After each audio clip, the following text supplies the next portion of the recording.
Hello and welcome. Provident fund accounts Indian railway में posting हुए वो सभी कर्मचारी जो 1 जनवरी 2004 से पहले अपॉइंट हुए और वर्तमान में रेलवे में काम कर रहे हैं, या वो सभी कर्मचारी जो 1 जनवरी 2004 के बाद पोस्टेड हुए, परंतु उनके लिए जो वैकेंसी नोटिफिकेशंस हैं वो 1 जनवरी 2004 से पहले जारी किया जा चुका था, या जो वैकेंसी असेसमेंट है वो 1 जनवरी 2004 से पहले का था, वो सभी के सभी कर्मचारी प्रोविडेंट फंड के अंतर्गत आते हैं और SRPF यानी स्टेट रेलवे प्रोविडेंट फंड से गवर्न होते हैं। इन सभी कर्मचारियों का प्रति माह एक जो है क्या कहते हैं 8.33% जो है क्या कहते हैं उनकी सैलरी से मैंडेटरीली डिडक्ट किया जाता है, और वही जो है क्या कहते हैं उनके एंड में OPS का कारण बनता है। ये सभी लोग वो कर्मचारी हैं जिनको ऑर्डिनरी पेंशन सिस्टम में जो आते हैं और उनको बाद में पुरानी वाली जो सिस्टम है यानी NPS से पहले का जो सिस्टम है उसी सिस्टम में आते हैं। Provident fund accounts Indian railway code of account के वॉल्यूम 1 के चैप्टर 9 से गवर्न होता है। हम इसी संदर्भ में जो है क्या कहते हैं इस बारे में बात करेंगे, कैसे अकाउंट्स मेंटेन किए जाते हैं, क्या डेबिट्स एंड क्रेडिट्स होते हैं और इनको विड्रॉल कैसे किया जा सकता है। मैं राशिद अरशद कादरी ज़रा सा सॉल्यूशंस ट्रैक ऑफ लर्निंग से ZARASS से ज़रा सा सॉल्यूशन। अगर आपने मेरे चैनल को सब्सक्राइब नहीं किया है तो कृपया इसको सब्सक्राइब करें और जो है क्या कहते हैं मेरे वीडियोस को लाइक करें और शेयर करें, ताकि लगातार आपको मेरी जो वीडियोस हैं वो लगातार मिलती रहें। हम इसी सब्जेक्ट को कंटिन्यू करेंगे। प्रोविडेंट फंड जो अकाउंट है वो उसका हेड ऑफ अकाउंट क्या होता है। Indian railway account code volume 1 जो है क्या कहते हैं उसका रूल 902 कहता है कि all the transaction of the state railway provident fund are recorded under the head state railway provident fund contributory non contributory under central railways. These transactions are booked under the major head 8011. 8011 is the major head state provident fund classified। काय में आता है ये आई small saving and provident funds के अंतर्गत ये आता है, यानी इसको शो किया जाता है small savings and provident funds में। जो रूटिंग ट्रांजेक्शन्स होते हैं all the PF transaction of railway staff are routed through. कैसे होती है इनकी रूटिंग ट्रांजेक्शन की। 8011 में state railway provident fund with sub heads for subscriptions, यानी जो प्रति माह कट रहा है वो रेलवेज का कंट्रीब्यूशन अगर कोई अलाउड किया जा रहा है तो इंटरेस्ट, उसमें से एडवांसेज लिए जा रहे हैं तो, या विड्रॉवल्स किए जा रहे हैं तो। Unclaimed balances are transfer to 8446 miscellaneous deposit PF until the settlement. जब तक वो फाइनल नहीं कर दिए जाते तब तक वो 8446 में ट्रांसफर किए जाते हैं। क्रेडिट एंड डेबिट्स रूल इसका जो IRC वॉल्यूम 1 का रूल 904 है। क्रेडिट्स टू SRPF में क्या क्या चीज़ें क्रेडिट होती है। सब्सक्रिप्शन फ्रॉम मेंबर्स, यानी जो एम्प्लॉय है उसके उसके जो वेतन से पैसा कटता है वो। रिफंड ऑफ टेम्पररी विड्रॉल, कोई टेम्पररी विड्रॉल अगर उसने किया है तो वो वापस जमा कराता है तो वो भी उसी में वापस क्रेडिट होता है। Half yearly bonus for SRPF contributory only allowed के हिसाब से। इंटरेस्ट अगर कोई ईयर का जो इंटरेस्ट होता है वो ईयरली इंटरेस्ट इसमें क्रेडिट होता है। इसके अलावा miscellaneous adjustment including transfer to from other account officers, किसी और दूसरी यूनिट से जब किसी दूसरी यूनिट में ट्रांसफर की जाते हैं तो तब भी ये जो है क्या कहते हैं क्रेडिट किए जाते हैं उस अमाउंट से। और डेबिट्स क्या क्या हो सकते हैं। कोई टेम्पररी विड्रॉल्स हो सकता है। Payment to staff who cease to be members, यानी जो है क्या कहते हैं जिनकी मेंबरशिप खत्म कर दी गई, या मिसलेनियस एडजस्टमेंट कोई और हो सकते हैं। या इसके अलावा जो फाइनल विड्रॉल्स हैं वो भी डेबिट किए जाते हैं। प्रति माह और प्रति वर्ष जो है क्या कहते हैं PF अकाउंट का रिकन्सिलिएशन किया जाता है जनरल बुक्स के साथ, ये देखने के लिए कि जनरल बुक्स में जो बैलेंसेज हैं वो और PF में जितने भी कॉन्ट्रीब्यूशंस कॉन्ट्रीब्यूटरी PF बैलेंसेज हैं वो बराबर है या नहीं है। Indian railway account code volume 1 के रूल 916 में सॉरी ये गवर्न होता है। Monthly posting, after monthly posting in the PF ledger check sheets 4 मई 912 आर प्रिपेयर्ड एंड टोटल बनाई जाती है और उनको टोटल किया जाता है। इसके अलावा जो है क्या कहते हैं register in form A913 is maintained showing debits and credits during the month by compartment or section of the ledger के हिसाब से कितना क्रेडिट्स हुए और कितने डेबिट्स हुए ये शो किया करता है वो। Reconciliation process, total of check sheets must be reconciled with the register after allowing for inter-compartment transfers. Final verification, the grand totals of debits and credits of the check sheets for the entire account circle must agree with the general books. मैंने जैसे बताया कि ये जो grand total है debits और credits का balance का इसका वो जो है क्या कहते हैं जनरल बुक से मैच करना चाहिए। Monthly accounts under head SRPF contributory non contributory के हिसाब से। इस तरीके से हम रिकंसिलेशन करते हैं। ये ईयरली रिकंसिलेशन भी होता है और मंथली रिकंसिलेशन भी होता है। जो नॉर्मली प्रैक्टिस में जो पीएफ रिकंसिलेशन का क्या प्रैक्टिस रहती है कि PF subscription recovered through salary CO7 के थ्रू आता है, या क्रेडिट्स में आता है। PF subscription of officers and staff on deputation, ये MCRs के थ्रू आता है। जो बाहर से जो आता है वो PF subscription of gazetted officer of division and inward PF balances, यानी जो कोई ट्रांसफर होकर आते हैं उन वो अगर कोई होते हैं तो उनका सब्सक्रिप्शन जो होता है उस स्टाफ का जेबीएस के थ्रू आता है। इसके अलावा डेबिट्स में क्या आता है, withdrawal debits and settlement debits CO7 के थ्रू आते हैं। इसके अलावा ट्रांसफर डेबिट्स जो होते हैं, यानी एक डिवीजन से दूसरे डिवीजन या एक यूनिट से दूसरे यूनिट्स में भेजे जाते हैं, तो वो जेबीएस के थ्रू इसमें डेबिट्स में दिखाए जाते हैं। इसके लिए जो प्रोसेस नोट्स है वो क्या, सोर्स डॉक्यूमेंट क्या होगा पीएफ रिकंसिलिएशन के, CO7, MCR, JBs are extracted from the general books cash book के थ्रू। ठीक है दादा। इन आईपास सिस्टम में क्या होगा, CO7 credit debits are ported automatically by CRIS, ये उसके द्वारा पोर्ट किए जाते हैं। MCR are fed manually, MCR manually feed करनी पड़ती है। JBs are uploaded by the CRIS. Reconciliation process करता है CO7 tallied bill unit wise, any mismatch is checked employ wise. JBs tallied division wise, difference must be identified and rectified. ये चीज़ें ध्यान रखने की आवश्यकता होती है। अब आता है close account of PF rule 926। जब भी कोई कर्मचारी जो है क्या कहते हैं रिटायर हो जाता है या किसी और वजह से डिसमिस कर दिया जाता है, तो उसका पीएफ अगर सेटलमेंट या फाइनल सेटलमेंट से रह जाता है, यानी भुगतान नहीं हो पाता है समय से, तो ऐसे अकाउंट्स को जो है क्या कहते हैं क्लोज कर दिया जाता है। तो उस पीएफ अकाउंट को क्लोज करने के बाद उसका क्या सिस्टम रहता है, वो जो है क्या कहते हैं इंडियन रेलवे अकाउंट कोड के वॉल्यूम 926 से गवर्न होता है। When a PF account is closed, it must be removed from the PF ledger and placed in a list of close account। एक क्लोज अकाउंट की एक लिस्ट बना के उसमें डाल देना चाहिए, क्योंकि उस पर अब इंटरेस्ट पेएबल नहीं होता है, जबकि जब तक वो पीएफ लेजर में रहेगा तो पीएफ उस पर इंटरेस्ट पेएबल रहेगा। इसके बाद उसको डिपॉजिट्स को ट्रांसफर करना चाहती है। Balances of such account is not remove from the railway books immediately, हटाना नहीं है उनको, but at the close of the financial year, यानी मार्च जब आता है तो इनको डिपॉजिट्स को ट्रांसफर कर दिया जाना चाहिए। क्रेडिट टू रेवेन्यू और एनी आइटम जो भी अगर अनक्लेम्ड रह जाता है up to 31 March of the third succeeding year, यानी 3 साल लगातार 3 साल तक अगर कोई भी आइटम जो है वो अनक्लेम्ड रह जाता है तो उसको रेवेन्यू को क्रेडिट कर दिया जाना चाहिए। और जब भी कोई रिफंड प्रोसेस अगर स्टार्ट होता है द क्लोज अकाउंट की लिस्ट में, तो वो उसको जो है क्या कहते हैं must always be consulted when refund application received. कोई भी रिफंड की एप्लीकेशन आती है और जो रिफंड जो है वो उसमें नोट कर दिया जाना चाहिए, ताकि उसका डबल पेमेंट या डबल भुगतान ना हो जाए। तो ये जो है क्या कहते हैं क्लोज अकाउंट का प्रोसेस रहता है। आप में से बहुत सारे जो क्या कहते हैं इंडियन रेलवे के जितने भी अकाउंट्स में पीएफ सेक्शन में काम करने वाले लोग हैं, ये उनके लिए बहुत इंपॉर्टेंट है कि सभी अगर आप देखेंगे तो एक्सेप्शन रिपोर्ट्स अगर आप लोग चेक करते हैं तो एक्सेप्शन रिपोर्ट में क्लोज अकाउंट में बहुत सारे, सभी जगह मैंने देखा है, सभी डिविजन्स में और अक्सर करके जोनों में क्लोज अकाउंट में बहुत बहुत सारे नंबर ऑफ जो है क्या कहते हैं पीएफ दिखा रहा है, सॉरी बैलेंसेस दिखा रहा है। तो आप जो है क्या कहते हैं ऐसे सभी अकाउंट्स को जो है क्या कहते हैं चेक करें, और उनको चेक करने के बाद जो है क्या कहते हैं एक जो है लिस्ट ऑफ क्लोज अकाउंट्स बना लें, और सारे के सारे जो है क्या कहते हैं पीएफ लेजर में से हटा के उन्हें लिस्ट ऑफ क्लोज अकाउंट में लिख लें। और उसके बाद जिनको जो है क्या कहते हैं वो देखें कि क्या वो जो है क्या कहते हैं 3 साल पुराने हैं। अगर वो 3 साल से पुराने हो गए हैं या अभी तक जो है क्या कहते हैं डिपॉजिट में ट्रांसफ़र नहीं किए गए थे, तो उनको सभी को जो है क्या कहते हैं डिपॉजिट में ट्रांसफ़र कर दें, ट्रांसफ़र टू डिपॉजिट कर दें। अगर डिपॉजिट में जैसे ही आप ट्रांसफ़र कर देंगे इन सभी खातों को, जितने भी बैलेंसेज हैं अलग अलग लिस्ट के, किसी के मैंने देखा है कि एक्सेप्शन रिपोर्ट में किसी के यहाँ 60 है, किसी के यहाँ 70 है, किसी के यहाँ 100 है, किसी के यहाँ 200 है। इस टाइप से भी जो है क्लोज अकाउंट्स जो है क्या कहते हैं उनके पड़े हुए जिनका अभी तक सेटलमेंट नहीं किया गया है, और 3 साल से ज़्यादा अगर किसी को हो गए, क्योंकि अगर अभी अभी तक आपने डिपॉजिट्स को ट्रांसफ़र नहीं किए हैं और 3 साल से ज़्यादा हो चुके हैं, तो ऐसे सभी जो है क्या कहते हैं क्लोज अकाउंट्स को आप रेवेन्यू में ट्रांसफ़र के लिए प्रोसेस करें अपने हेडक्वार्टर्स के जरिए, जो भी आपके यहाँ प्रोसेसर रहता है आपके जोन्स में, उसके अकॉर्डिंगली जो है प्रोसेस करें और उनको रेवेन्यू को क्रेडिट कर दें।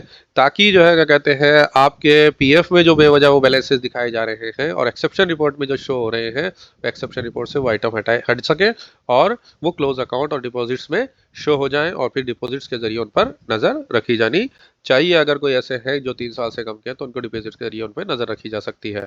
और अकॉर्डिंगली अगर कोई आइटम ऐसा है जो रेवेन्यू में ट्रांसफ़र कर दिया देन उसके बाद अपन पास पेमेंट के लिए आता है तो उसके लिए जो रेगुलर प्रोसेस है उस प्रोसेस को अपना के रेवेन्यू से पैसा निकाल के उसका भुगतान किया जा सकता है। तो इसकी अगर जनरल समरी देखें तो credit subscription refunds bonus interest adjustment ये क्रेडिट में आएंगे, डेबिट्स में विड्रॉल सेटलमेंट्स और एडजस्टमेंट आएंगे, रिकन्सिलेशन में जो है वो मंथली होगा और ईयरली होगा वो SCO7 MCR जेवी टेली होगा आईपास से। क्लोज अकाउंट जो है वो डिपॉजिट्स को शिफ्ट किए जाएंगे और अनक्लेम्ड अगर 3 साल तक रह जाते हैं तो वो रेवेन्यू को क्रेडिट कर दिए जाने चाहिए। आपको एक बात और मैं बता देता हूँ कि पीएफ के ही संदर्भ में कि हमने जैसे कि देखा कि जो है ना क्या कहते हैं इसमें हमने समझने का प्रयास किया कि किस तरीके से पीएफ को मेंटेन पीएफ अकाउंट्स को मेंटेन किया जाता है और उसकी सब चीज़ों को देखा जाता है। ये सभी हमने समझने का यहाँ पर प्रयास किया है। पीएफ पे प्रॉपरली नज़र रखी जानी चाहिए, पीएफ के डेबिट्स और स्पेशली क्लोज अकाउंट्स जो होते हैं।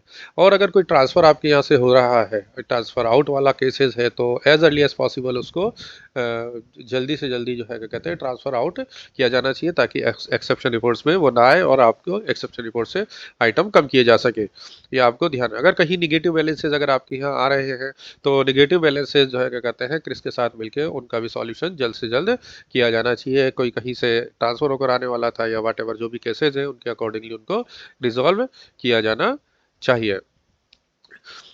अपार्ट फ्रॉम इट मैंने एक इसमें थोड़ी सी एक चीज़ और ऐड की है कि विड्रॉल्स जैसे कि आजकल हम जानते हैं कि सभी विड्रॉल जितने भी पीएफ के हैं वो सारे के सारे एचआरएमएस के थ्रू किए जा सकते हैं।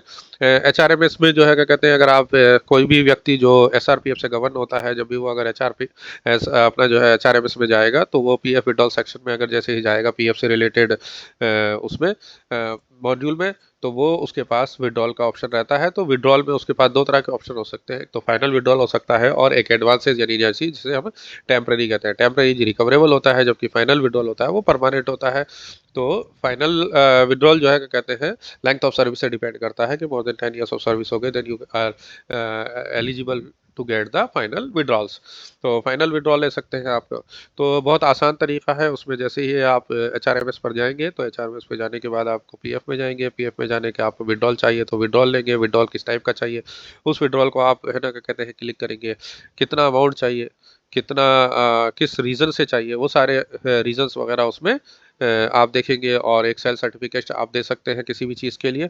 आपको अगर बच्चे की फ़ीस के लिए चाहिए तो सेल सर्टिफिकेट दे सकते हैं, आप कोई परचेजिंग कर रहे हैं तो सेल सर्टिफिकेट दे सकते हैं, what ever the reason may be.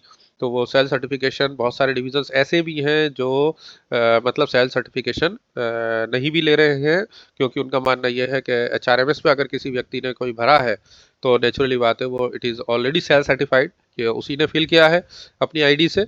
तो उसने जो भी रीजंस फिल अप किए हैं those are sufficient to give him the withdrawals from their SRPF account. तो वो भी एक चीज़ है। तो आप जिस तरीके से भी आपके डिविजन्स में या जोन्स में प्रोसेस चल रहा है उसी प्रोसेस के हिसाब से आप काम करते रहें, काम करें, इसमें देखें मतलब क्योंकि इसमें सारा का सारा ये सिस्टम रिलेटेड है और सिस्टम अपने आप ऑटोमेटिकली मतलब डुप्लीकेसी से रोकता है, गलत पेमेंट से रोकता है।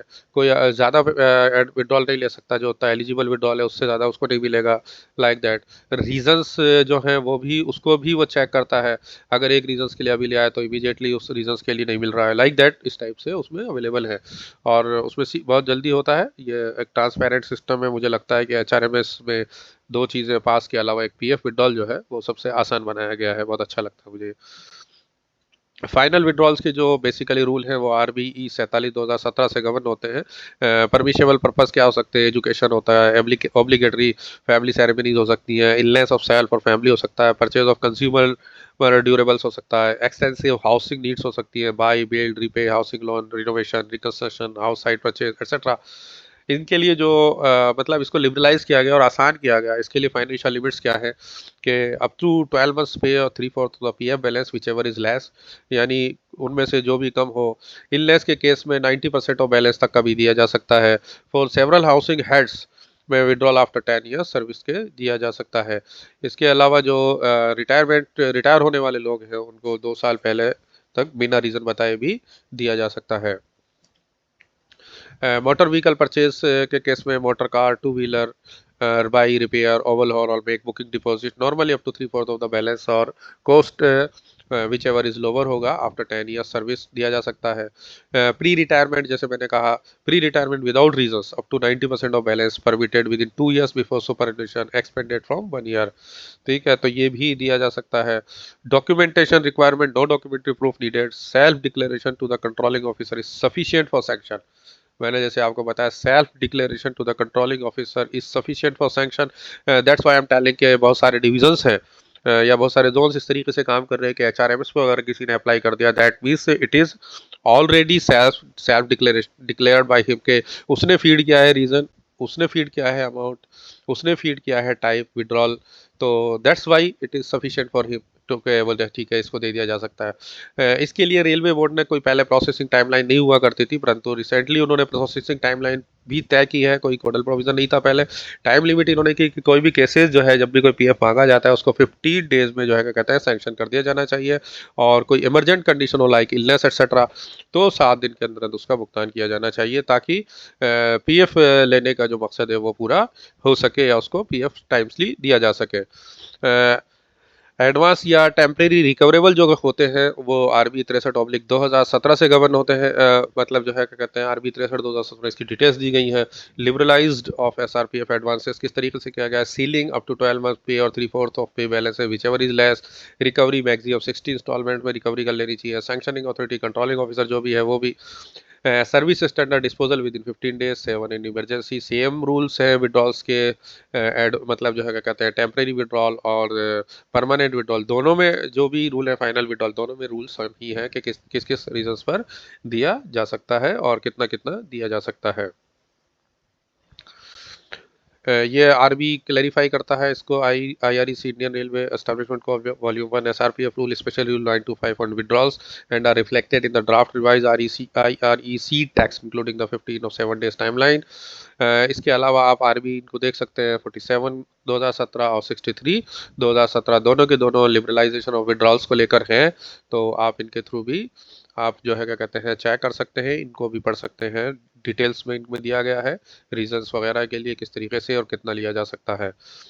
अगर की टेकअवेज की बात करूं एसआरपीएफ अकाउंट और विड्रॉल की, तो अकाउंट का स्ट्रक्चर की हमने बात करी यहाँ पर कि जितने भी पीएफ ट्रांजैक्शन है वो सारे के सारे 8011 में बुक होंगे। अप्रोप्रिएट सब हेड जो भी है उसका सब्सक्रिप्शन, कंट्रीब्यूशन, इंटरेस्ट, एडवांसेस और विड्रॉल्स के केस में इनका रिकन्सिलेशन मंथली होगा CO7 एमसीआर और जेवीज के थ्रू आईपास में। इसके अलावा विड्रॉल्स है, विड्रॉल्स जो है क्या कहते हैं उनको लिबरलाइज किया गया है कि अप टू 12 मंथ ऑफ पे और 3/4 ऑफ बैलेंसेज वेरियस पर्पस के लिए अलग अलग। इसी तरह प्रोसेसिंग टाइम को भी उसको 15 डेज और 7 days whatever the on the basis of the reason for withdrawal required उसके आधार पर किया गया है। तो I think it is sufficient कि सभी लोगों के जो है क्या कहते हैं जो जनरली पीएफ के संदर्भ में अगर लोग काम कर रहे हैं या जो लोग एनपीएस में हैं उन सभी के लिए ये वीडियो इसलिए महत्वपूर्ण हो सकती है कि हम लेखा विभाग में काम करने वाले सभी कर्मचारियों के लिए इसलिए महत्वपूर्ण हो सकती है कि पीएफ के बारे में उसे पता चले कि किस तरीके से पीएफ का अकाउंटल होता है, किस तरीके से उसका रिकन्सिलिएशन होता है और किस तरीके से उसमें विड्रॉल्स का सिस्टम है। इसके अलावा मैंने एक बात और मैं कहूँ कि बहुत सारी जगहों पर ऐसा है कि जो फिजिकल लेजर ऑफ पीएफ है वो उनको जो है क्या कहते हैं डिसकंटिन्यू कर दिया गया है। That is a good process I think so, क्योंकि डुप्लीकेसी थी कि आप आईपास पे भी कर रहे हैं 2012-13 से, और उसके साथ साथ जो है क्या कहते हैं 10-12 साल हो गए आई थिंक आईपास पे होते हुए, तो अब तक सब कुछ स्ट्रीमलाइन हो ही चुका है। तो ऐसे केसेस में है तो हाँ ये बात ज़रूर है कि पुराने जो रिटायर्ड हो रहे हैं और हमने जब उनमें चल रहे थे यानी एसआरपीएफ के लेजर्स में थे, लेजर्स में तो फाइनलाइजेशन करते थे उनमें रिमार्क ज़रूर दिया जा सकता है। ये चीज़ अपने स्तर पे की जा सकती है। तो I think it is okay to be say that PF किस तरीके से बुक किया जा अलोकेट होता है, किस तरीके से पीएफ का विड्रॉल किया जाता है और किस तरीके से पीएफ का रिकन्सिलेशन किया जाता है। मैं राशिद अशरफ कादरी, आपने मेरी वीडियो को देखा, थैंक यू सो मच। आप मेरी वीडियो को जो है क्या कहते हैं लाइक करें और मेरे चैनल को सब्सक्राइब करें। ZARASS ज़रा सा solutions, track of learning. Thank you so much.